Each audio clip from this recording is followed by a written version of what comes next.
The first thing you need to do is to open up your home page in Google Chrome and then go down to World Book Online. It could be in this list at the bottom, but I've used it recently, so mine is over here.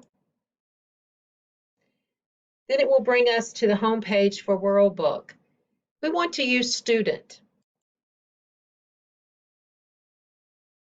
Then we're going to type in our subject for today, which is physics. And it brings us to World Book articles. I would start with this first one and then click Read More to expand the article and answer the questions that I've asked you. Anytime you need to research a topic, you're going to put it in the search bar.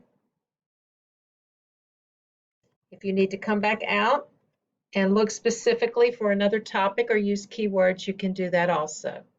Don't forget to expand Read More.